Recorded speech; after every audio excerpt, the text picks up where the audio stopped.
Assalamualaikum warahmatullahi wabarakatuh. Saya Adinda Ayu Putri Nariswari dari Program Studi Pendidikan Ekonomi.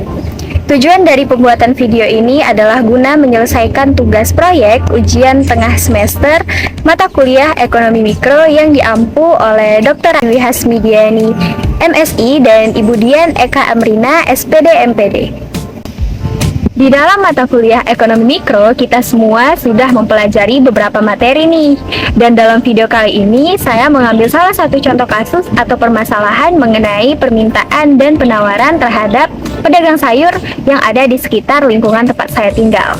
Ayo ikut saya dan kita akan bersama menjelajahi dinamika ekonomi mikro yang terjadi pada pedagang sayur yang berfokus pada konsep permintaan dan penawaran yang mempengaruhi penjual sayur tersebut, serta bagaimana interaksi antara pembeli dan penjual sayur membentuk interaksi antar sesama dalam membentuk pergerakan harga dan keseimbangan pasar.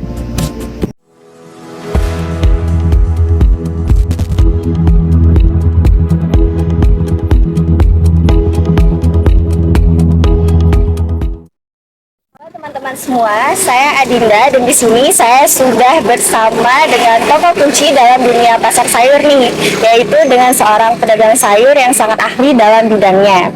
Ayo simak video ini dan kita akan bersama untuk memahami berbagai aspek dalam bisnisnya dan mulai dari dinamika permintaan dan juga penawaran dan mengetahui tantangan yang ia hadapi dalam kehidupan sehari-hari sebagai pedagang sayur.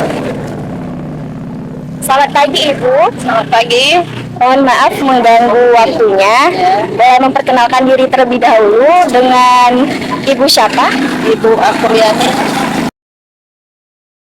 Sudah hampir 8 tahun. Cukup lama ya Bu. Dari yang saya lihat di sini ada banyak sekali beberapa jenis sayur yang Ibu jual, mulai dari kentang, tomat, dan berbagai sayur mayur yang lainnya. Seluruh sayur lah. Setiap hari habis, soalnya nyisa sedikit. Ya. Di sini saya ingin bertanya mengenai penjualan cabai merah dan juga cabai rawit, Bu. Cabai merah. Cabai merah karena memang peminatnya ke cabai merah ya, Bu.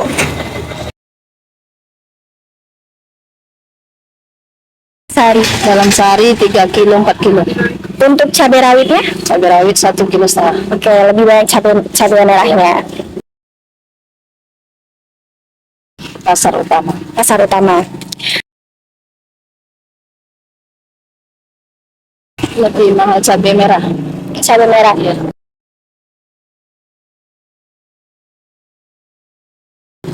Sulit, jadi dia semakin mahal.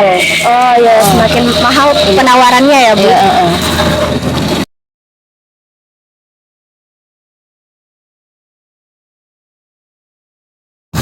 Peminatnya biasa beli 1 on jadi setengah on, dikurangi. Jadi peminatnya jadi berkurang ya, Bu. Sedikit. Banyak namanya ibu-ibu kan. Iya, iya. Oke, baik itu saja teman-teman semua. Terima kasih ya Ibu untuk telah meluangkan waktunya.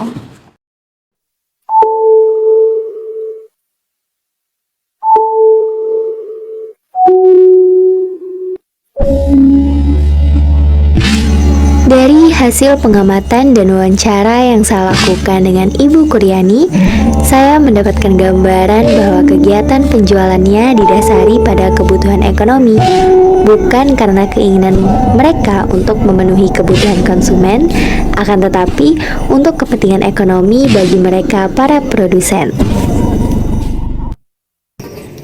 Pada saat wawancara, Ibu Kuryani mengatakan ketika cabai merah permintaannya naik atau meningkat, akan tetapi harga beli beliau juga meningkat. Hal ini disebabkan karena para penjual sayur, dalam hal ini produsen utamanya, juga ingin mendapatkan keuntungan. Dan juga, di saat mengalami perubahan harga yang kian melonjak, penjualan atas cabai merah pun mengalami penurunan tingkat konsumennya, yang biasanya bisa membeli sekitar 1 ons. Di saat harganya naik, mereka para konsumen mengurangi pembeliannya menjadi setengah ons. Dan hal ini sesuai dengan bunyi dari hukum permintaan, yaitu hubungan antara barang yang diminta dengan harga barang tersebut, di mana hubungannya berbanding terbalik, yaitu ketika harga meningkat atau naik, maka jumlah barang yang diminta akan turun, dan sebaliknya apabila harga turun, jumlah barang akan meningkat. Selain itu, dikatakan bahwa ketika cabai merah menjadi langka, maka harga cabai merah akan cenderung naik. Di samping itu juga, yang membuat Ibu Kuryani akan mendapat keuntungan yang lebih, apalagi jika ia menjual cabai merah dalam jumlah yang banyak. Seperti yang dikatakan oleh hukum penawaran, semakin tinggi harga, semakin banyak jumlah barang yang bersedia ditawarkan. Dan sebaliknya, semakin rendah harga, semakin sedikit jumlah barang yang bersedia ditawarkan.